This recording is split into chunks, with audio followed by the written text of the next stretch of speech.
જુએ, જીવાત્માઓ આંખોથી જુએ એ લૌકિક આંખો છે. એથી વિશેષ કહ્યું કે મને અથવા તો કમને પણ પરમાત્માને ભજવા જોઈએ, ખરેખર ભજવા જોઈએ, ભક્તિ કરવી જ જોઈએ. જેમ નાનું બાળક હોય ને, એને નાનપણથી જ એના પિતા એના દાદા પ્રાતઃકાળમાં દેવ દર્શને લઈ જાય, પૂજા આદિ વિધિયાઓ એને શીખવાડે, મંત્ર શ્લોકો શીખવાડે, સંસ્કારોનું એનામાં સિંચન કરે. પણ કોઈ બાળક રમતિયાર હોય, એને કદાચ આ વસ્તુઓ ન ગમે, તો એના દાદા એને સમજાવે, જ્યારે તું મોટો થઈશ ને ત્યારે તને સુંદર વહુની પ્રાપ્તિ થશે. હવે 5 વર્ષના બાળકને સંસ્કારો આપતા, શ્લોકો શીખવાડતા એના દાદા એને કહે કે તને સુંદર વહુની પ્રાપ્તિ થશે. એમ હા, તું જ્યારે મોટો થઈશ, વિવાહ તારા થશે ને એટલે તું ભૂરાલાલ કહેવાઈશ. એમ પછી બસ ત્યાં સુધી તું પૂજા કર, એના ફળ સ્વરૂપ તને ભૂરાલાલનું પદ પ્રાપ્ત થશે. છોકરો એ દાદાના પિતાના સંસ્કારોને ધ્યાનમાં રાખી નિત્ય પૂજા કરે, દેવ દર્શને જાય. પણ આ બધી જ વસ્તુઓ પત્નીની પ્રાપ્તિ માટે, એનું મન એ કાર્યમાં નહીં, કરવા ખાતર કરે. દાદાની આજ્ઞા છે, પિતાનો વિચાર છે, બસ થોડા જ વર્ષોમાં મારો વિવાહ થઈ જશે, હું ભૂરાલાલ બની જઈશ, પછી આ બધું કાર્ય બંધ થઈ જશે. દિવસો પસાર થઈ ગયા, મોટો થયો.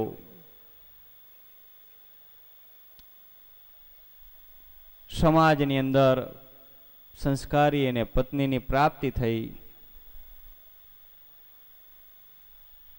વિવાહ થયા, નવા નવા લગ્ન. હવે કોઈ કાર્યવશાત સસુર પક્ષે કંઈક કામ પડ્યું, તીર્થયાત્રાએ જવાનું થયું. એ જમાનામાં એ સસુરે કાગળ લખ્યો, માનનીય વિવાહશ્રી યાત્રા કરવા બહાર જવાનું કાર્ય હોવાથી અમારા પ્રાણપ્રિય ભૂરાલાલને સાદર આમંત્રણ આપીએ છીએ. અમુક દિવસો સુધી અમારા આંગણે પધારે, એને માન આપવું પડે, રિહાતા એને વાર નહીં.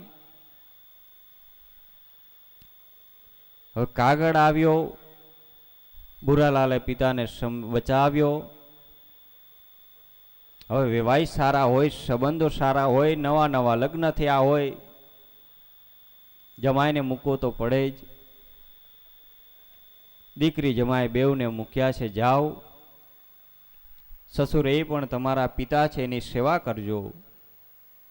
નિરાત એમની યાત્રા પૂર્ણ થઈ જાય પછી તમે આવજો પાછા.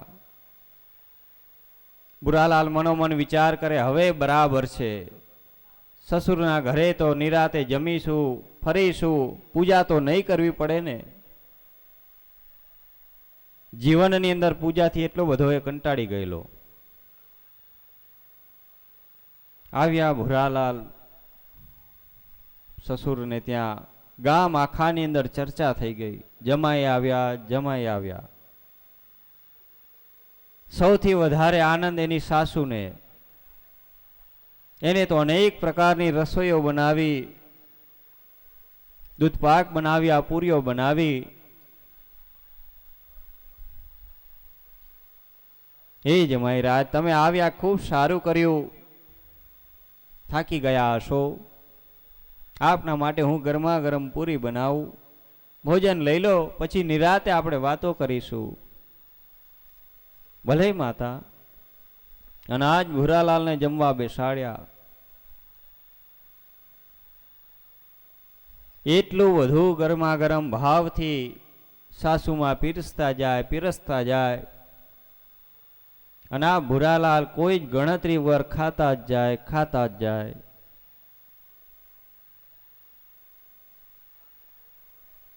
સાસુમાં વિચાર કરે,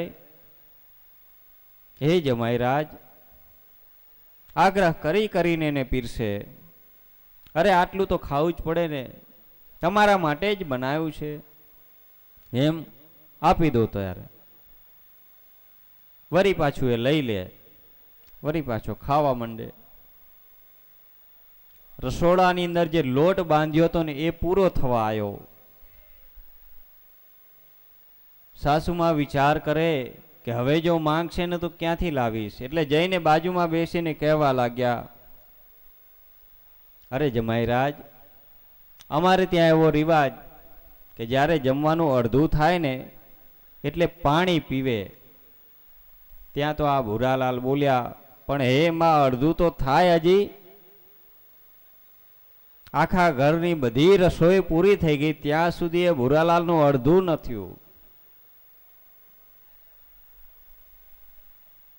આવા જમાઈને ભૂરા તરીકે બધા ઓળખે, જેને ન ખાવાનું ધ્યાન રહે, ન બોલવાનું ધ્યાન હોય, ન કામ કરવાનું ધ્યાન હોય, ને ન રોકાવાનું ધ્યાન હોય. કેટલા દી રોકાવું એ ખબર ન હોય ને.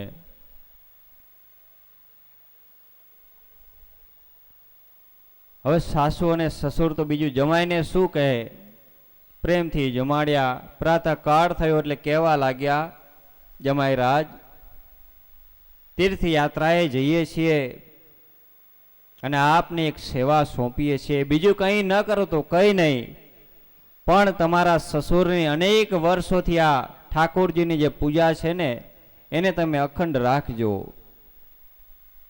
ત્યાં તો ભૂરાલાલે માથું પકડ્યું. આટલા વર્ષોથી આ પૂજા વાહે પડેલી, મને એમ હતું કે અહીંયા છુટકારો મળશે, પણ આ તો અહીંયા સામે આવી. ના તો કહેવાની, ભલે જેવી આપની ઈચ્છા. પ્રાતઃકાળની અંદર તીર્થયાત્રાએ બધા જ લોકો નીકળ્યા છે, એકલા ભૂરાલાલ વધ્યા. બરાબર મનથી કંટાળેલો પૂજાથી ડોલ લીધી છે અને આજ હાથમાં. બધા જ ભગવાનોને જઈને ઉમરા પર બેસીને કહેવા લાગ્યો, આટલા બધા વર્ષો થયા, તમે કોઈ દી ગામ તો જોયું જ નહીં હોય. ચાલો આજ હું તમને ગામમાં લઈ જઉં, છૂટ પાણીએ કૂવામાં તમને સ્નાન કરાવું. બધા જ જે દેવસ્થાનના જે પ્રતિમાઓ હતી, મૂર્તિઓ હતી, બધી જ ડોલમાં પધરાવી. હનુમાનજી મૂક્યા, વિષ્ણુ મૂક્યા, ગણપતિ મૂક્યા, સોપારી સ્વરૂપ રિદ્ધિ સિદ્ધિ મૂક્યા. પૂજાની બધી જ વસ્તુઓ લીધી, ડોલ ઉપાડી અને હાલ તો થયો છે આજ ભૂરાલાલ આવ્યો કૂવાની બાજુમાં. હે દેવતાઓ, આજ તમને ગામની યાત્રા કરાવી, છૂટ પાણીએ હવે સ્નાન પણ કરી લો. પછી કહેતા નહીં કે મારા સસુરે આવા બધા બંધનો કરેલા છે. આજ મન ભાવે ત્યાં સુધી સ્નાન કરો. ડોલ સાથે જ પધરાવી કૂવામાં. એક ડૂબકી, બે, ખીજમાં 108 ડૂબકી કરાવી દીધી. હવે તો નાઈ નાઈને ભગવાને ધરાયા. હવે બહાર કાઢ. પણ જે ડોલની અંદર કૂવામાં પધરાવતા સોપારી એમાંથી તરવા લાગી. બધા જ દેવતાઓ બહાર આવ્યા, સોપારી અંદર રહી ગઈ. ડોલ લઈને આવ્યો ઘરે. દેવસ્થાનની અંદર જે સ્થાનમાં ગણપતિ હતા ત્યાં હનુમાનજી મૂક્યા, હનુમાનજીના સ્થાનમાં ગણપતિ મૂક્યા. એક આ તરફ જુએ, એક આ તરફ જુએ, બધી જ દિશાઓ અસ્તવ્યસ્ત કરી નાખી. જે બેઠક વ્યવસ્થા હતી પૂજાની, આજ અલૌકિક લાગી રહ્યું છે. બસ એની સામે આમ નિરાતે બેઠો છે, વિચાર કરે કે હું શું જવાબ આપીશ.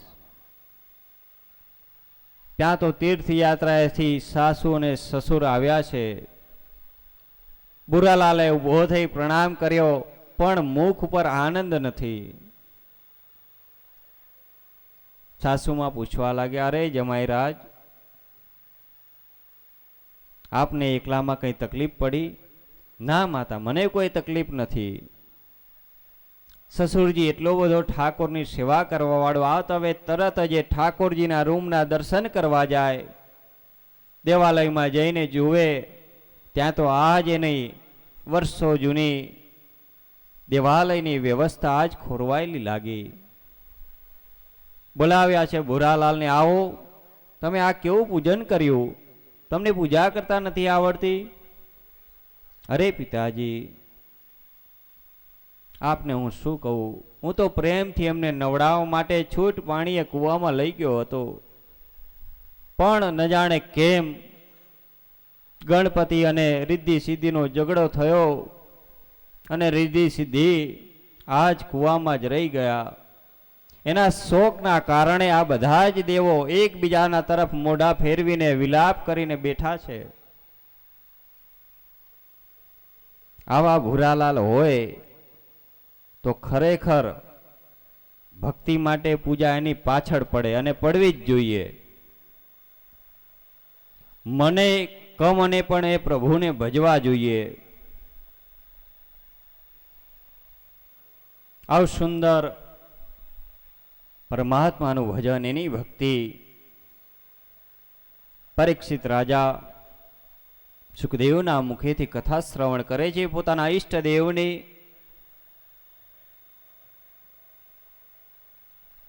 ચરિત્રમાં ખૂબ આનંદ આવે છે. ધન્ય છે એના ચરિત્ર. અનેક વાર સાંભળવા છતાં એની તૃપ્તિ ન થાય. સમય જતા રોહિણી નક્ષત્ર આવ્યું છે. આજ યશોદામાં વિચાર કરે કે મારા કૃષ્ણનું જન્મ નક્ષત્ર 27મું રોહિણી નક્ષત્ર. 27 ને 4 વડે ગુણીએ તો 108 થાય, પૂર્ણાંક ગણાય.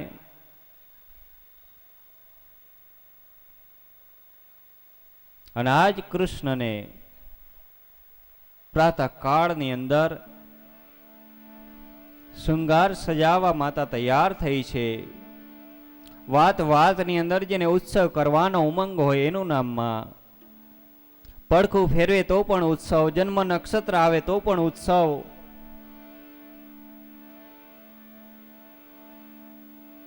સુંદર શણગારો સજાવ્યા છે. 3.5 માસના કૃષ્ણ રેશમી પીત વસ્ત્રને ધારણ કર્યું. કેડમાં કંદોરો છે. સુંદર લલાટ શોભાયમાન છે. આકર્ષક નાસિકા છે. પગમાં ઝાંઝર પહેરેલા છે. નુપુરનો અવાજ વાતાવરણને રમ્ય કરી રહ્યો છે. યશોદા માએ ગોપીઓને ભેગા કરી ઉત્સવ ઉજવવા મધુરી યમુના આદિ જળો મંગાવ્યા છે. સુંદર ભાવયુક્ત એને સ્નાન કરાવવું છે. આજ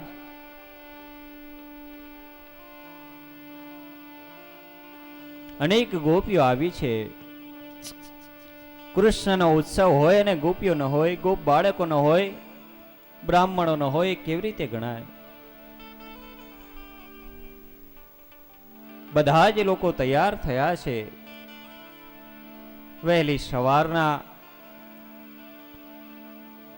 મંગલા સ્વરૂપને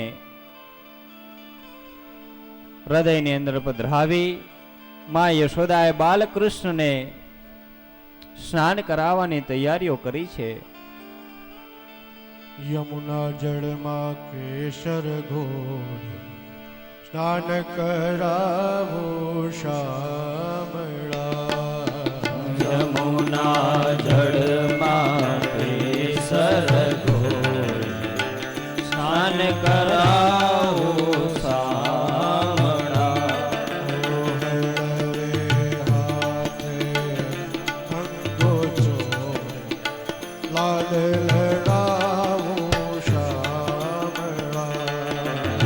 અલગે